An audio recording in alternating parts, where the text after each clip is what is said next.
bienvenue sur votre chaîne Radio Doif. Pour mieux profiter au maximum de nos services, veuillez vous abonner et n'oubliez pas d'appuyer sur la petite cloche pour activer les notifications. Un petit clic suffit pour nous encourager. Si c'est déjà fait, merci de votre confiance et bon visionnage. Mesdames, Messieurs, bonsoir. Merci de nous rejoindre pour cette édition sur ORTC. Les participants au Salon des entreprises se sont réunis pour des panels organisés à l'occasion de cet événement en vue de promouvoir l'entrepreneuriat. Le président de la République a participé au panel dédié à la diaspora. Reportage d'Anliaou Ayouba Abdallah et Salim Zarkash.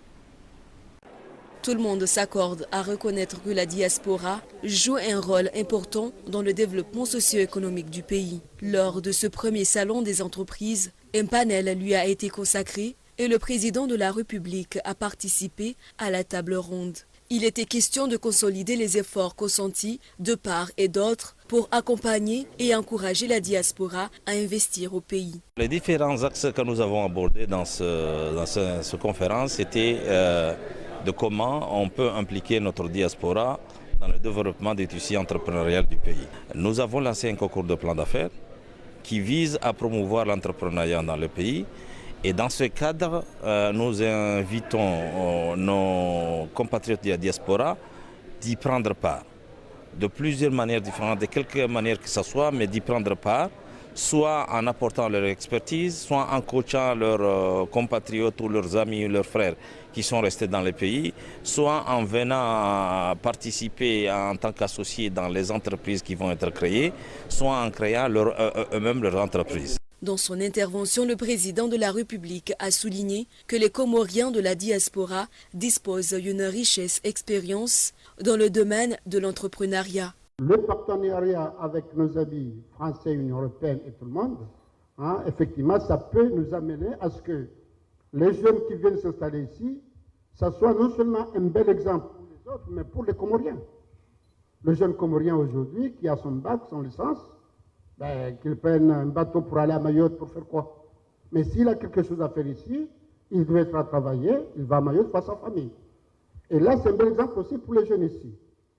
Il faut qu'ils sachent que là, ce pays est vierge. Il y a beaucoup à faire, beaucoup à gagner. Mais l'expérience dont on a besoin, effectivement, comme il a dit, vous avez vos camarades comoriens, mais pourquoi pas des Français?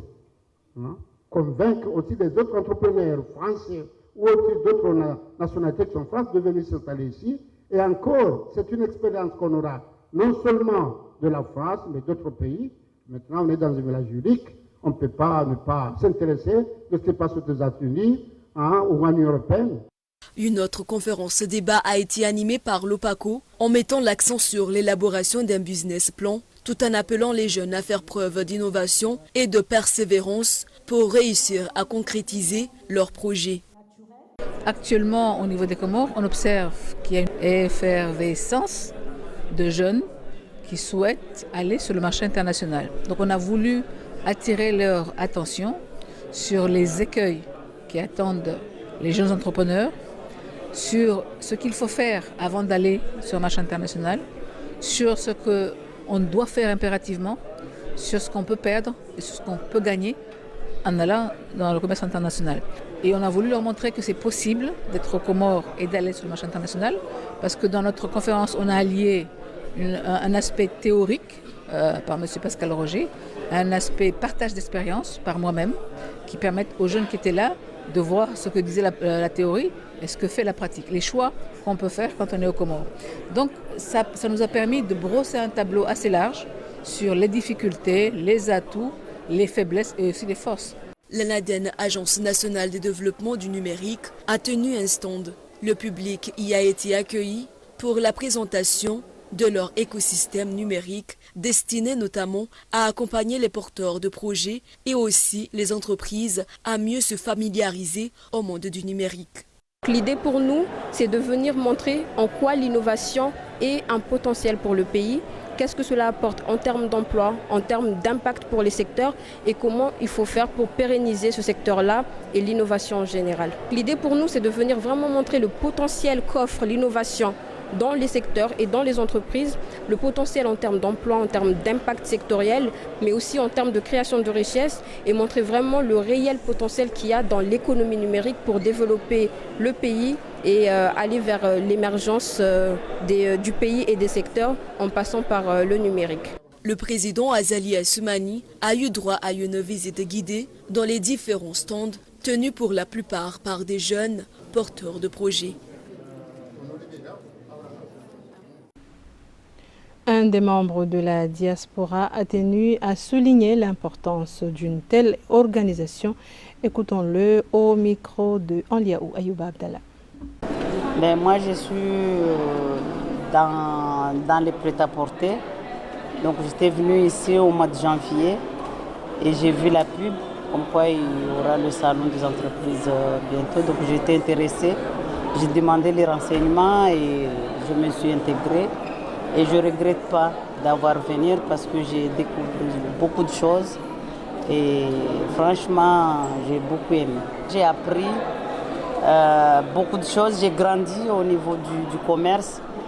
Et franchement, je souhaiterais à ce que ça se répète. Personnellement, nous, on a beaucoup vendu, on a eu des connaissances. Beaucoup de gens ont découvert le magasin alors qu'ici, il y avait peu. On avait des clients ici, mais ce n'était pas comme là où on est sur place. Donc franchement, ça nous a apporté beaucoup de choses. Le conseiller du président de la République chargé de l'emploi et de l'insertion professionnelle a également répondu aux questions de nos reporters. On assiste à un grand événement qui s'appelle le Salon des entreprises. C'est un moment important pour la jeunesse comorienne, les étudiants comoriens, pour qu'ils viennent rencontrer le monde entrepreneurial, en même temps découvrir les débouchés, découvrir les différentes manières pour la création des entreprises, découvrir aussi la manière de monter des dossiers et puis surtout de faire la recherche des emplois. Nous estimons que la réussite est au rendez-vous depuis le lundi parce que, Dieu merci, la jeunesse a répondu massivement à notre rendez-vous et vous allez voir dans toutes les salles de conférences, des débats publics-privés, les salles sont remplies. Donc moi je trouve que et les entrepreneurs, et les étudiants, et le monde des entreprises, les structures étatiques et les sponsors, en même temps les structures privées, on est tous là dans ce rendez-vous. Je trouve que c'est un moment crucial pour la politique générale prônée par le président de la République, à savoir un jeune, un emploi. Donc nous arriverons, Inch'Allah, à découvrir à tous les Comoriens que ce salon doit être un rendez-vous annuel à partir de cette année, Inch'Allah. Un moment également crucial pour les employés de la société Comores Télécom. On en a parlé dans nos précédentes éditions. La direction générale de la société aurait décidé de limoger 400 agents, dont des techniciens de surface et agents de sécurité. Une grève a d'ailleurs été déclenchée ce mardi. À ce jour, la situation de crise semble se dénouer. C'est en tout cas ce qu'on peut retenir de la conférence de presse tenue ce jeudi par le conseiller commercial du directeur général de la Société nationale des télécommunications. On a préféré de leur donner la société en concluant un contrat exclusif avec ces agents afin qu'ils puissent prendre leur avenir en main et répondre aux besoins de réduction de l'objectif de qualité. Cette société va assurer dans un premier temps la sécurité et le gardiennage de l'entrepreneur. En contrepartie, la société sera rémunérée par le projet. C'est de patienter, de croire à ce projet, de se donner davantage et de comprendre que nous créons Maître Idriss Mzemouni, avocat au barreau de Moroni, a été interdit d'exercer pour cause de propos injurieux qu'il aurait porté à l'égard du procureur de la République. Ses confrères n'ont pas tardé à réagir suite à une telle décision. Reportage d'Ikam Ben Saïd. Les avocats du barreau de Moroni entament une grève à partir de ce vendredi 10 juin. Et pour cause, un de leurs confrères, en l'occurrence Maître Idriss Mzemouni, est interdit d'exercer. Le 23 mai dernier, au cours du procès Faïna, cet avocat avait quitté la salle d'audience et traité le procureur de la République de, je cite, petit procureur. Celui-ci, s'appuyant sur des recommandations du grand cadi, lui avait interdit de citer des versets coraniques dans sa plaidoirie. Le barreau de Moroni estime que cette décision est contraire aux règles qui régissent le métier d'avocat. La décision qui a été prise en Assemblée générale des chefs de juridiction à l'encontre de notre confrère maître Idriss Mzemouini, portant interdiction de plaider. Cette décision est une décision sans fondement légal. Elle n'a aucun motif. Donc nous estimons que, en tant qu'hommes de loi, nous ne pouvons pas laisser passer de tels actes. L'Assemblée générale, hier, a pris, entre autres mesures, la décision, la résolution de commencer une activité de grève. Si au bout de ces 2 journées d'action, il n'y a aucun changement, nous nous retrouvons en Assemblée générale pour prendre une mesure beaucoup plus forte. En attendant la réintégration de leurs confrères, les avocats vont continuer à se présenter au palais de justice munis de leur toge, mais, disent-ils, sans pour autant exercer. Impossible pour le moment de connaître la position de la Cour d'appel, le parquet général, le parquet de la République et le tribunal. Les 4 instances ayant décidé de priver de la plaidoirie à Maître Idriss Mzemouini. La journée mondiale des océans est célébrée ce mercredi 8 juin à Itsunzu, une des localités situées dans la zone qui couvre le parc national Selakante. Il s'agit de sensibiliser la population sur l'importance de mieux gérer les ressources halieutiques. La journée a été marquée également par 2 signatures d'accords de partenariat du parc national Selakante avec l'ONG AIDE et le Centre national de contrôle et de surveillance des pêches. Tout ce processus a pour but essentiel la préservation des océans. Reportage de Salima Ahmad Ali. Pour la première fois de l'histoire, les Comores ont célébré la Journée mondiale des océans, une journée à l'initiative de l'ONU pour interpeller et alerter l'humanité sur l'impact des mers et océans. Non seulement il attribue une immense variété de vies marines, mais aussi produisent la moitié de l'oxygène que nous respirons. La protection de l'océan est l'une des solutions les plus fiables pour la conservation de la biodiversité et ses écosystèmes, mais également les ressources halieutiques. J'appelle à tout le monde de participer activement pour la conservation des océans et la biodiversité marine en particulier et ses ressources. En marge de cette journée, des accords de partenariat ont été signés pour soutenir le programme de la protection des océans. Nous sommes beaucoup plus spécialisés sur l'étude de l'environnement marin. Nous faisons des campagnes de suivi de l'état de santé des récifs coralliens et de la biodiversité associée. Nous contribuons également au diagnostic des zones côtières, à la formulation de propositions, de solutions pour valoriser les zones côtières. Flottant à la surface, tapissant les fonds marins, les déchets menacent les écosystèmes aquatiques. Ils peuvent blesser et entraver la mobilité de nombreuses espèces marines. Les déchets en plastique peuvent provoquer l'asphyxie des fonds marins, d'où la nécessité de protéger les océans pour une meilleure vie. Reportage réalisé par Nourdine Ibrahim. Des experts de l'UNESCO séjournent aux Comores dans le cadre d'une visite de travail axée sur la préservation des patrimoines.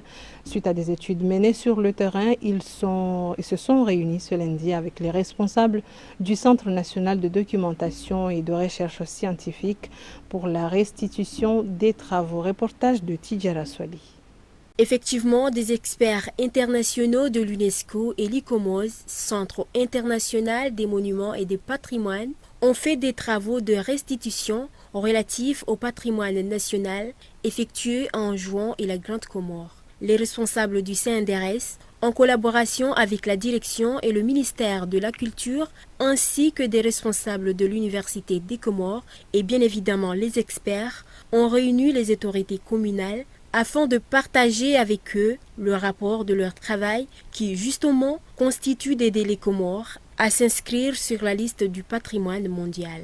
Nous avons accueilli une délégation de 3 experts internationaux qui est venu aux Comores, dans les 2 îles, notamment en juin et à la Grande Comore, pour un suivi et une évaluation incluant un état des lieux des sultanats historiques en phase d'être inscrits au patrimoine mondial. Pour les experts, il s'agit d'un travail de reconnaissance afin de mieux préparer le dossier de la candidature des Comores. Cette mission est une mission de reconnaissance du travail qui a été effectué jusqu'aujourd'hui, de prise de contact avec l'ensemble des sites, avec l'ensemble des parties prenantes de ce travail. On est arrivé il y a déjà 5 jours aux Comores. On a eu une première réception ici à la Grande Comore, puis on a eu l'opportunité et la chance de visiter l'île d'Anjouan et les villes de Mutsamudu et de Domoni en particulier. On a aussi visité le palais de Bambao et de nous rendre compte de l'importance, de la qualité et des problèmes qu'on retrouve dans ces villes en vue d'arriver à une candidature forte pour le sultanat du Comore auprès de l'UNESCO. 5 villes sont répertoriées. Le choix a été fait suite aux travaux d'évaluation et vérification. L'Union des Comores a soumis à l'UNESCO une liste indicative, c'est-à-dire un premier inventaire avec 5 sites en série, 5 villes qui ensemble vont composer le site des sultanats des Comores, historique des Comores. Ces 5 villes sont Mutsamudu et Domoni sur l'île d'Anjouan, Moroni, Iconi et Itsandra sur l'île de Grande Comore. Alors, on est en train, aussi à la suite de ces visites, de vérifier s'il y a la possibilité de rajouter des éléments ou pas, mais c'est un peu compliqué. Pour l'instant, le travail se fait sur ces 5 villes. Il ne s'agit à l'intérieur de chacune de ces villes, il y a des palais, il y a des éléments, mais le travail se fait à l'échelle possiblement urbaine, puisque c'est l'intégrité de ces villes où le sens urbain, les palais prennent leur sens en rapport à la mosquée, au passage, au cimetière, à la place publique qui va avec. Donc, on essaye le travail se fait au-delà de l'échelle du monument pour arriver à l'échelle de la ville et se fait au niveau d'une série de villes qui partagent beaucoup d'éléments communs mais aussi des différences qui les rendent chacune importante parce que chacune de ces villes rajoute quelque chose. Il est important de protéger les sites historiques du pays afin de préserver les patrimoines nationaux. Cette mission de l'UNESCO a eu droit à une visite guidée dans les sites historiques de Iconi et Itsandra-Mjini. À l'issue des travaux d'évaluation, ils ont rappelé qu'il est important de préserver ces sites. Reportage de Shafaou Marouf. Ces experts internationaux ont pour but de visiter le sultanat historique des Comores pour voir s'il répond aux normes requises pour faire partie du patrimoine mondial. Cette initiative sert à inciter la population à préserver ses patrimoines. Il a été constaté que la plupart d'eux ont été détruits. Le directeur général du Centre national de documentaire et de recherche scientifique fait appel aux autorités pour les mettre en valeur. Il a été constaté que les biens inscrits sur la liste indicative, notamment les sultanats des Comores, ont connu certains un état de dégradation très avancé et d'autres ont été détruits et ceux qui restent sont aussi en état de conservation importante. Ce qui peut vouloir dire que la mission ou la responsabilité est de taille à tous les acteurs et décideurs comoriens. Il s'agit entre nous, Comoriens, de faire un choix. Un choix de conserver, de préserver et de valoriser notre identité nationale, notre patrimoine national, afin qu'il porte sa raison d'être, ou plutôt sa valeur au niveau international, soit nous manifestons une volonté passive et désolée et laisser ces richesses irrécupérables une fois détruites et disparues à ne plus les avoir. Émus par l'accueil que leur a été réservé dès leur arrivée aux Comores, les experts internationaux ont été émerveillés par les patrimoines que possèdent les Comores, malgré le manque de préservation. Ils ont montré qu'il y a pas mal de choses à faire pour renouveler les sultanats pour l'image du pays. L'UNESCO se dit prêt à accompagner la population. Ça a été une visite très marquante. C'est un pays qui est extrêmement complexe, intéressant, multiple. Il y a des difficultés, comme on le sait tous. Les grands palais, les principaux palais des sultans sont partiellement préservés. Il y a des projets de restauration en cours à Mutsamudu, à Domoni, qui sont fait avec une bonne qualité et des résultats qui sont tout à fait convaincants. Par contre, c'est au niveau de la préservation urbaine, au niveau du maintien de ce qui fait les villes traditionnelles où il y a du travail. Notre travail, c'est justement d'arriver à préparer un dossier qui ne soit pas seulement sur le papier, qui soit un dossier qui représente cette nouvelle façon de se confronter au passé dans ce pays antique, mais qui regarde le futur. Valoriser les sites touristiques, c'est d'une grande importance. Le patrimoine d'un pays, c'est en effet son image. Et puisqu'on parle de l'image d'un pays, rappelons que le président de la République a reçu une médaille de la part de la Fondation de l'Africanité. Le président Nasrullah Belhayat de la Fondation des Trophées de l'Africanité s'est entretenu ce jeudi avec les responsables de l'ERTC, une rencontre qui intervient après la remise officielle du trophée au président Azali Assoumani. Nous avons parlé de la formation, c'est-à-dire qu'il faudrait qu'on puisse trouver comment faire bénéficier de la formation les journalistes de la chaîne, et puis également pour le matériel, il faudrait qu'on essaye de trouver comment enrichir davantage les matériels pour la chaîne, matériel audiovisuel, sans entrer dans les détails. Et puis, surtout, réfléchir à la création d'une école des médias, des journalistes, qui soit placée sous la tutelle de la RTC. Cela peut effectivement non seulement donner une portée considérable à la médiatisation, mais surtout permettre aussi à la chaîne de télé d'avoir aussi un fonds de réserve financier pour ces différents projets audiovisuels. Nous avons discuté beaucoup de sujets à travers le pays, à travers même le monde, mais la conclusion a été basée sur la possibilité de nous appuyer sur la formation, sur l'équipement des matériels adéquats, appropriés aux enjeux, et puis éventuellement la création d'une école de journalisme propre à l'ORTC, comme se fait dans plusieurs pays du monde. Et il nous a rassuré qu'il serait notre interlocuteur dans les bailleurs qui peuvent nous supporter et qui vont nous financer. Il assure le relais en quelque sorte pour que l'ORTC puisse émerger comme les télévisions de tout le monde ou comme les télévisions africaines. Le message est simple, c'est de faire en sorte que la population comorienne patiente et soutienne l'ORTC. Leur soutien et leur accompagnement est plus que nécessaire parce qu'on ne peut pas avancer, on ne peut pas aller plus loin sans l'accompagnement de la population, sans le soutien de la population. Je sais très bien que, à part les efforts de l'État ou du chef du gouvernement qu'il déploie, mais encore, nous, en tant que responsables de l'ORTC, nous sommes obligés de faire en sorte que l'ORTC émerge. Et avec nos projets propres à nous, nous pouvons relever le défi. Création d'une école de journalisme par l'ERTC, une idée plutôt ingénieuse. Place au sport, retour sur la rencontre Chipolopolo de la Zambie et les Selacanth des Comores qui a eu lieu ce mardi. Ce match comptant pour la deuxième journée de la des éliminatoires à la CAN 2023 en Côte d'Ivoire s'est soldé sur un score de 2-1 en faveur de la Zambie. Swadri Saïd était sur place, suivant son reportage. Après avoir battu le Lesotho, les Comores ont enregistré leur première défaite de la campagne de qualification à la CAN 2023 face à un Zambie déterminé. En effet, ce sont les Selacanth qui ont ouvert le score à la 12e minute par l'attaquant de l'Étoile Rouge de Belgrade, Fardou Ben Nabhan, suite à une erreur défensive zambienne.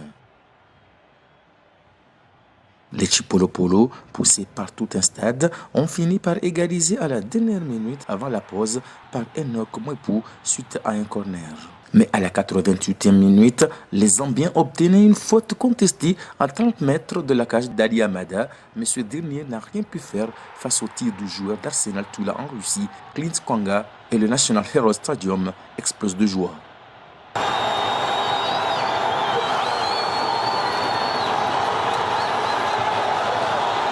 On a eu des occasions pour marquer pour gagner ce match-là. Et on a pris 2 buts sur coup de pied arrêté, un coup franc et un corner. Et j'ai tiens à signaler que le coup franc, il est imaginaire. Comme vous tous, vous avez vu. Et tant qu'on aura ces problèmes-là en Afrique, on n'avancera pas. Parce que c'est un bon match de football. Et pour continuer à avoir un très bon match de football, il faut avoir un très bon arbitrage. Le ministre des Sports, Jafar Salim Alaoui, a accueilli les joueurs à leur retour à leur hôtel et ce dernier se montrait très positif. On a été dans l'état d'esprit. Franchement, on a montré qu'on a un statut, on a une réputation, on a aussi une image à défendre. Eux, ils avaient la trouille, ils avaient de la pression. Donc c'est quand même la Zambie. La Zambie a remporté la Coupe d'Afrique des Nations en 2012, si ma mémoire est bonne. Donc on a fait du jeu, on a produit du jeu, on s'est créé des occasions.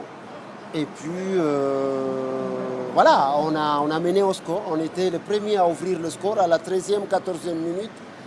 On a su garder notre score jusqu'aux arrêts de jeu de la première mi-temps. Malgré la défaite, les Comoriens gardent toujours la 2e place au classement.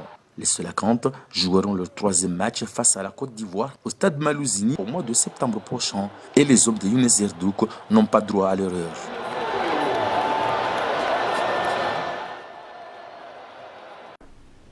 Et c'est la fin de ce journal. Merci de votre fidélité et bonne suite de programmes sur ORTC. Merci de nous avoir suivis. Et pour mieux profiter au maximum de nos services, veuillez vous abonner et n'oubliez pas d'appuyer sur la petite cloche pour activer les notifications.